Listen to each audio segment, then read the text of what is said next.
मार्गशीर्ष माह यानी अग्रहण माह के कृष्ण पक्ष की एकादशी को उत्पन्ना एकादशी या उत्पत्ति एकादशी के नाम से जाना जाता है। इस बार एकादशी तिथि का प्रारंभ 8 दिसंबर 2023 की सुबह 5:07 से हो जाएगा, जो कि 9 दिसंबर 2023 की सुबह 6:32 पर एकादशी तिथि समाप्त हो जाएगी। द्वादशी युक्त जो शुद्ध एकादशी होगी। उत्पन्ना एकादशी का व्रत 9 दिसंबर 2023 शनिवार के दिन ही रखना है। यह व्रत 9 दिसंबर के ब्रह्म मुहूर्त सुबह 4 बजे से शुरू होकर के अगले दिन यानी 10 दिसंबर 2023 रविवार की सुबह 7:11 से लेकर के 9:11 तक इस व्रत का पारणा कर लेना चाहिए। अगले दिन कोई और व्रत हो, जैसे प्रदोष का व्रत है या अन्य कोई भी व्रत है, तो आप फल या फलाहारी वस्तु से व्रत का पारणा कर सकते हैं। भक्तजनों, माताओं, बहनों, सादर जय श्री कृष्ण। हमारे YouTube चैनल में आप सभी का बहुत बहुत स्वागत है। मैं हूं आपके साथ आचार्य धर्मेंद्र शास्त्री। आज हम आपको बताने जा रहे हैं कि इस बार उत्पन्ना एकादशी, उत्पत्ति एकादशी माता का जो जन्म है वो कब है तथा एकादशी व्रत आपको कब रखना चाहिए। विष्णु एकादशी गीता तुलसी विप्रोधे नवः असारे दुर्ग संसारे षटपदी मुक्तिदायिनी। अर्थात भगवान श्री हरि विष्णु जी का पूजन करना, एकादशी का व्रत रखना, गीता जी का पाठ करना, तुलसी जी का पूजन एवं दर्शन करना, ब्राह्मण देवताओं की सेवा करना, उनको दान करना, उनको भोजन करवाना, गौ माता की रक्षा एवं सेवा करना, ये 6 कार्य इस कठिन संसार सागर को पार करने हेतु मुक्तिदायक बताए गए हैं। एकादशी व्रत के विषय में हमारे धर्म ग्रंथों और पुराणों में कुछ निर्णय बताया गया है, क्योंकि जब एकादशी का व्रत होता है तो उसमें सूर्योदय का विशेष रूप से ध्यान दिया जाता है। विष्णु पंचक के नियम के अंतर्गत सभी वैष्णवों को इन नियमों का पालन अनिवार्य रूप से करना चाहिए। एकादशी 2 प्रकार की होती है। एक प्रकार होता है संपूर्णा, दूसरा होता है विद्धा। संपूर्णा जिस तिथि में केवल एकादशी ही होती है, अन्य किसी तिथि का मिश्रण नहीं होता है, उसे संपूर्णा एकादशी कहा जाता है। विद्धा एकादशी पुनः 2 प्रकार की होती है। एक होती है पूर्व विद्धा और दूसरी होती है पराविद्धा।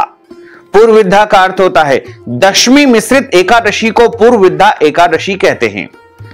यदि एकादशी के दिन अरुणोदय काल में यानी सूर्योदय से सूरज निकलने से 1 घंटा 36 मिनट के समय में यदि दशमी का नाम मात्र अंश भी रह गया है, तो ऐसी एकादशी पूर्व विद्या दोष से दोष युक्त होने के कारण हमारे शास्त्रों में वर्जित बताई गई है। यह एकादशी दैत्यों यानी राक्षसों का बल बढ़ाने वाली एकादशी है तथा पुण्यों का नाश करने वाली एकादशी है। पद्म पुराण में वर्णन किया गया है कि वासरम दशमी विधम दैत्यानाम पुष्टिवर्धनम मदीयम नास्ति संदेह सत्यम सत्यम पितामह। 10वीं मिश्रित एकादशी दैत्यों के बल को बढ़ाने वाली है, इसमें कोई संदेह नहीं है। पराविद्या जो एकादशी होती है वो द्वादशी मिश्रित एकादशी को पराविद्या एकादशी कहते हैं। पद्म पुराण में इस संदर्भ में लिखा हुआ है कि द्वादशी मिश्रिता ग्राह्य सर्वत्र एकादशी तिथि ही, अर्थात द्वादशी मिश्रित एकादशी सर्वदा ही ग्रहण करने योग्य है। इसलिए भक्तों को पराविद्या एकादशी ही हमेशा करनी चाहिए। ऐसी एकादशी का पालन करने से भक्ति में पुण्य में वृद्धि होती है। 10वीं मिश्रित एकादशी से पुण्य का क्षय होता है, यानी पुण्य हमारे नष्ट हो जाते हैं। एकादशी व्रत के विषय में पद्म पुराण में एक प्रसंग आता है कि जब भगवान ने वराह का अवतार धारण किया था, भगवान वराह और हिरण्याक्ष का युद्ध चल रहा था।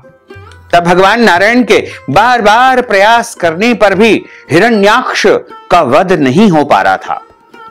तब ब्रह्मा जी ने भगवान नारायण से प्रश्न किया कि हे प्रभु, यह असुर तो आपकी दृष्टि मात्र से मृत्यु को प्राप्त हो जाना चाहिए, लेकिन ऐसा क्यों नहीं हो रहा है? इसे आप मार क्यों नहीं पा रहे हैं? तब भगवान बोले कि ब्रह्मा जी, शुक्राचार्य की माया से मोहित होने से कुछ ब्राह्मण दशमी युक्ता एकादशी का व्रत कर रहे हैं। क्योंकि दशमी के दिन दैत्यों की उत्पत्ति हुई थी और एकादशी के दिन देवताओं की उत्पत्ति हुई थी। इसलिए दशमी मिश्रित एकादशी का व्रत करने से दैत्यों यानी राक्षसों का बल बढ़ता है और एकादशी का व्रत करने से देवताओं का बल बढ़ता है। ब्राह्मणों के दशमी विद्या एकादशी का व्रत करने से इस दैत्य का बल बढ़ रहा है और यह मृत्यु को प्राप्त नहीं हो पा रहा है। जो मनुष्य दशमी युक्ता एकादशी का व्रत करता है उसके अंदर आसुरी शक्ति की वृद्धि होती है। कलयुग में सब लोग मोहित होकर के दशमी विद्या एकादशी का व्रत करेंगे, इसलिए दुनिया में अशांति बनी रहेगी। जब सीता जी को लक्ष्मण जी वाल्मीकि ऋषि के आश्रम में छोड़ करके आए थे, तब सीता जी ने वाल्मीकि ऋषि से पूछा कि हे ऋषिवर, मैंने अपने जीवन में कभी भी कोई पाप कर्म नहीं किया है, सदैव पतिव्रता रही, पति की सेवा की, फिर भी मेरे जीवन में इतने सारे कष्ट और संकट क्यों आए? तब वाल्मीकि जी ने सीता माता को जवाब दिया था कि आपने अपने कभी पूर्व जन्म में दशमी विद्या यानी दशमी युक्त एकादशी का व्रत किया था, उसी दिन भगवान की पूजा की थी। उससे आपके पुण्य नहीं बल्कि आपके पापों में वृद्धि हुई है। उसी का यह परिणाम है कि आपको इतने कष्ट झेलना पड़े। पुराणों में लिखा हुआ है कि दशमी विद्या एकादशी का व्रत करने से धन और पुत्र का विनाश होता है। एकादशी दशमी विद्या अशुद्ध मानी गई है, आसुरी शक्ति को बढ़ाने वाली है, इसलिए इस दिन एकादशी व्रत कदापि शास्त्र सम्मत नहीं है।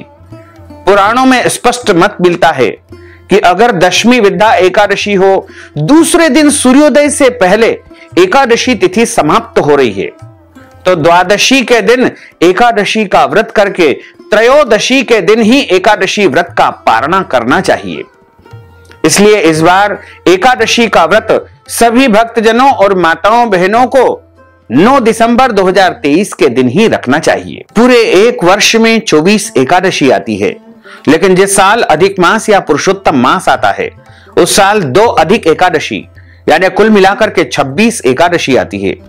प्रत्येक महीने में 2 बार एकादशी आती है, एक कृष्ण पक्ष में, दूसरी शुक्ल पक्ष में। दोनों ही एकादशियों का भिन्न भिन्न महत्व हमारे धर्म ग्रंथों तथा पुराणों में बताया गया है। एकादशी का व्रत भगवान श्री लक्ष्मी नारायण जी का परम प्रिय व्रत माना गया है। एकादशी का व्रत करने से मनुष्यों के कई जन्मों के पाप जड़ से नष्ट हो जाते हैं तथा उनके पुण्यों का उदय होता है। जब मनुष्य के जन्म जन्मांतर के पाप नष्ट हो जाते हैं तभी उन्हें सांसारिक एवं भौतिक सुखों की प्राप्ति होती है। जो भक्तजन माताएं बहनें एकादशी का व्रत करते हैं उनको दशमी तिथि से लेकर के द्वादशी तक कुछ महत्वपूर्ण नियमों का पालन अनिवार्य रूप से करना चाहिए।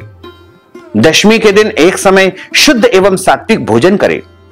दशमी के दिन लहसुन, प्याज, चावल, शहद, प्याज, मांस, मदिरा, मसूर की दाल, कटहल की सब्जी का उपयोग नहीं करना चाहिए। दशमी के दिन पराय अन्न अर्थात दूसरे के घर का भोजन नहीं करना चाहिए। दशमी के दिन ब्रह्मचर्य व्रत का पालन करना चाहिए तथा एकादशी के दिन सुबह जल्दी उठ करके ब्रह्म मुहूर्त में स्नान करके पूजा अर्चना करके एकादशी व्रत का संकल्प धारण करना चाहिए। पद्म पुराण के उत्तरखंड के अध्याय 64 में श्लोक नंबर 34 में लिखा हुआ है कि एकादश्याम निराहार स्थित्वाहं परेहनि भोक्षामि पुंडरीकाक्ष शरणम में भवाच्युत। हे कमल नयन, हे भगवान अच्युत, मैं एकादशी के दिन निराहार रह करके दूसरे दिन ही भोजन करूंगा। एकादशी व्रत का जो संकल्प है वो सभी को अवश्य धारण करना चाहिए। यदि आप निष्काम भाव से व्रत करते हैं, निष्काम व्रत का अर्थ होता है बिना किसी कामना की किए जाने वाले व्रत को निष्काम व्रत कहा जाता है। और यदि आप सकाम भाव से व्रत करते हैं, कोई कामना लेकर के, इच्छा लेकर के व्रत धारण करते हैं, उसे सकाम व्रत कहा जाता है। दोनों ही परिस्थिति में आपको एकादशी व्रत का संकल्प अवश्य धारण करना चाहिए। जब हम एकादशी व्रत का संकल्प धारण करें तो एक आसन के ऊपर बैठ करके अपने सामने शुद्ध घी का दीपक प्रज्वलित करें, धूप बत्ती लगाएं तथा पूजन की थाली में रोली, चंदन, अक्षत अक्षत के स्थान पर जौ और तिल रख करके, पूजा की सुपारी और तुलसी पत्र और कुछ दक्षिणा पैसे रख करके, शुद्ध जल रख करके एकादशी व्रत का संकल्प धारण करना चाहिए। व्रत का संकल्प धारण करने के लिए हाथ की मुद्रा को इस प्रकार रखे और हाथ के मध्य भाग में सबसे पहले जल रखे, तुलसी जी का पत्ता रखे, सुपारी रखे, पैसे रखे, अक्षत के स्थान पर जौ या तिल रखे और जल रख करके आपको संकल्प करना चाहिए। 3 बार आप बोलिएगा ओम विष्णवे नमः, ओम विष्णवे नमः, ओम विष्णवे नमः। ओम तिथिर्विष्णु स्थावरो नक्षत्रम विष्णुरेव च योगश्च करणं विष्णुः सर्वं विष्णुमयं जगत। ओम विष्णुर्विष्णुर्विष्णुः श्रीमद्भगवतो महापुरुषस्य विष्णोर आज्ञेयः प्रवर्तमानस्य अद्य श्री ब्रह्मणोन्हि द्वितीय अपराधे श्री श्वेतवाराह कल्पे वैवस्वत मन्त्रे अष्टाविंशतितमे कलियुगे कलि प्रथम चरणे भूर्लोके भारतवर्षे भरतखंडे जम्बूद्वीपे आर्यावर्तांतर्गत ब्रह्मवर्तेक देशे अवंतिकायां विशाला क्षेत्रे मध्य प्रदेशे भोपाल नगरे ही संवत 2080 मासानां मासे पुण्य पवित्र मासे मार्गशीर्ष मासे शुभैः कृष्ण पक्षैः अद्यायः एकादश्यायां तदुपरांत द्वादश्यायां पुण्यतिथ्योः अद्य दिवसे मंदवासरान्वितायां चित्रा दिवस नक्षत्रैः तुला राशिस्ते श्री चंद्रैः वृश्चिक राशिस्ते श्री सूर्यैः मेष राशिस्ते श्री देवराज गुरु शेषेषु ग्रहेषु यथा यथम राशि स्थान स्थितसु एवं ग्रह गुण गण विशेषण विशिष्टायां शुभ पुण्य तिथोः। आप सब बोलिएगा मम आत्मनः श्रुति स्मृति पुराणोक्त वेदोक्त फल प्राप्त्यर्थम संकल्पित कामना संसिद्ध्यर्थम लोके सभायां राजद्वारे व्यापारे कृषि कार्ये सेवा कार्ये यश विजय लाभादि प्राप्त्यर्थम यह जन्मनि जन्मांतरे वा सकल दुरितोपशमनार्थम आदि देविक आदि भौतिक आध्यात्मिक त्रिविध तापोपशमनार्थम वात पित्त कफ जन दोष परिहारार्थम आदित्याद्यावाहित नवग्रह देवताः प्रसन्नार्थम सर्व देवताः प्रसन्नार्थम दश विधि लक्ष्मी प्राप्त्यर्थम बहुविध लक्ष्मी प्राप्त्यर्थम सर्वविध लक्ष्मी प्राप्त्यर्थम अप्राप्त लक्ष्मी प्राप्त्यर्थम प्राप्त लक्ष्म्यौश्चिरकाल संरक्षणार्थम सकल मनच्छित कामना संसिद्ध्यर्थम अद्य दिवसे ही उत्पन्ना एकादश्यायां व्रत कर्माहम करिष्ये। इस प्रकार संकल्प प्रभु को समर्पित करने के बाद हाथ जोड़ करके प्रभु से प्रार्थना करे, निवेदन करे कि हे भगवान, आज हम उत्पन्ना एकादशी का व्रत धारण करने जा रहे हैं। आप हमें पूरी शक्ति एवं सामर्थ्य प्रदान करें कि सभी नियमों का पालन करते हुए पूरे विधि विधान से हम उत्पन्ना एकादशी का व्रत धारण कर सके तथा आपकी कृपा एवं आपके आशीर्वाद को प्राप्त कर सके। इस प्रकार आपका एकादशी व्रत आरंभ हो जाएगा। एकादशी व्रत जिस दिन किया जाता है उस दिन चावल का उपयोग बिल्कुल भी नहीं करना चाहिए। भोजन में या पूजन में किसी भी तरह से चावल का उपयोग नहीं करना चाहिए तथा इस दिन सूर्य भगवान को अर्घ्य प्रदान करे, माता पिता को प्रणाम करे, तुलसी जी का पूजन एवं दर्शन करे, तुलसी जी के यहाँ दीपक लगाएं, गौ माता का पूजन करे तथा एकादशी के दिन किसी भी मनुष्य को अन्न का सेवन बिल्कुल नहीं करना चाहिए। इस दिन केवल और केवल फलाहार करे। सर्वोत्तम फलाहार गाय का दूध एवं फल बताए गए हैं। इसके अलावा सूखा मेवा, ड्राई फ्रूट्स, मखाने इत्यादि, मूंगफली दाना, साबूदाना और अन्य समस्त फलों को शुद्ध फलाहार की श्रेणी में माना गया है। एकादशी के दिन किसी भी मनुष्य को अपने घर में अभक्ष भक्षण जैसे लहसुन, प्याज, मांस, मदिरा का उपयोग बिल्कुल नहीं करना चाहिए। झूठ न बोले, क्रोध न करे, लड़ाई झगड़ा एवं वाद विवाद बिल्कुल न करे। ब्रह्मचर्य व्रत का पालन करना चाहिए। दाढ़ी कटिंग या शेविंग नहीं करवाना चाहिए। किसी का भी अपमान या अनादर बिल्कुल न करे, क्योंकि ईश्वर अंश जीव अविनाशी, प्रत्येक प्राणी में ईश्वर का वास माना गया है। दिन में सोना नहीं चाहिए तथा रात्रि में जागरण करें। पूजन पाठ विशेष रूप से एकादशी के दिन करना चाहिए। यदि आपके घर में ठाकुर जी का, बाल गोपाल जी का, भगवान लक्ष्मी नारायण जी का विशेष पूजन होता है तो आप अपनी परंपरा के अनुसार करें। अन्यथा एक चौकी के ऊपर पीला कपड़ा बिछा करके मध्य में भगवान के स्वरूप को, विग्रह को स्थापित करके उनका पूजन करे, कलश का पूजन करे, भगवान की आरती उतारे और अनेक प्रकार के नैवेद्यम यानी भोग तैयार करके भगवान को भोग लगाएं तथा ब्राह्मण देवता के मुख से ही एकादशी व्रत कथा आपको सुनना चाहिए।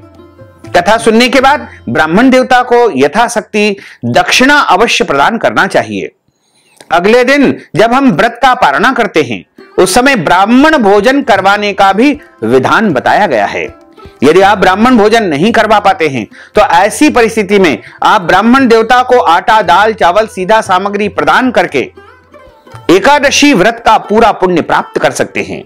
यदि सामग्री भी नहीं दे सकते हैं तो एकादशी व्रत के निमित्त आप नगद धन राशि भी यदि ब्राह्मण देवता को प्रदान कर देंगे तो भी आपको एकादशी व्रत का पूरा पुण्य प्राप्त हो सकेगा। अगर आपके घर परिवार में जन्म अथवा मृत्यु का सूतक लग जाता है तो ऐसी परिस्थिति में भी आपको एकादशी व्रत अवश्य करना चाहिए, लेकिन भगवान का स्पर्श या पूजन नहीं किया जाता है। यदि आपके घर परिवार में माताएं बहनें रजस्वला धर्म पीरियड में यदि एकादशी व्रत करना चाहती है तो अवश्य करें, लेकिन भगवान का स्पर्श या पूजन कार्य उनको नहीं करना चाहिए। और जो भक्तजन एकादशी का व्रत करते हैं उनको पेड़ पौधों को काटना या छांटना नहीं चाहिए, भूमि को खोदना नहीं चाहिए। किसी भी प्रकार का पाप कर्म, गलत कर्म, अनैतिक कर्म एकादशी के दिन बिल्कुल नहीं करना चाहिए। एकादशी के दिन जितना हो सके भगवान नाम का संकीर्तन करें, प्रभु के भजन करें और पवित्र स्तोत्रों का पाठ करना चाहिए। इस बार उत्पन्ना एकादशी का व्रत 9 दिसंबर 2023 शनिवार के दिन है और इस व्रत का पारणा यानी व्रत खोलने का जो समय रहेगा वो 10 दिसंबर 2023 की सुबह 7:11 से लेकर के सुबह 9:11 तक रहेगा। इस दिन आपको ब्रह्म मुहूर्त में उठ करके स्नान आदि करके व्रत का पारणा कर लेना चाहिए। एकादशी के दिन तुलसी माता का पूजन करें, केले का वृक्ष का भी पूजन अर्चन करना चाहिए। पीले फूल, तुलसी पत्र, पंचामृत इत्यादि से भगवान नारायण का पूजन अर्चन किया जाता है तथा एकादशी के दिन सुबह और शाम के समय भगवान के विशेष नामों का उच्चारण करना चाहिए। उत्पन्ना एकादशी के दिन माता एकादशी का जन्म हुआ था, इसलिए इस दिन मां एकादशी की पूजा करना भी विशेष शुभ माना जाता है। इसके साथ ही जो कोई इस दिन देवी एकादशी की पूजा करके उनकी आरती करता है उसे अपने पिछले जन्मों से के जो पाप होते हैं उनसे छुटकारा मिल जाता है। इसके अलावा यह भी कहा जाता है कि अगर आप ये व्रत रखते हैं तो आपको धर्म, अर्थ, काम और मोक्ष पद की प्राप्ति होती है।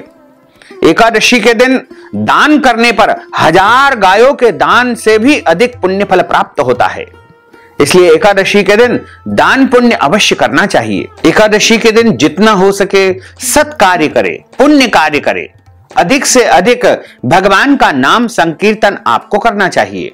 साथ ही आप सभी से अनुरोध है कि हमारे इस ज्ञानवर्धक वीडियो को अधिक से अधिक लोगों को शेयर करिएगा, लाइक करिएगा, कमेंट करिएगा और यदि अभी तक आपने सब्सक्राइब नहीं किया है तो अभी और इसी समय सब्सक्राइब कर लीजिए ताकि इसी प्रकार की ज्ञानवर्धक वीडियो सबसे पहले आपको प्राप्त हो सके। आपको और आपके पूरे परिवार को सादर जय श्री कृष्ण, सादर धन्यवाद।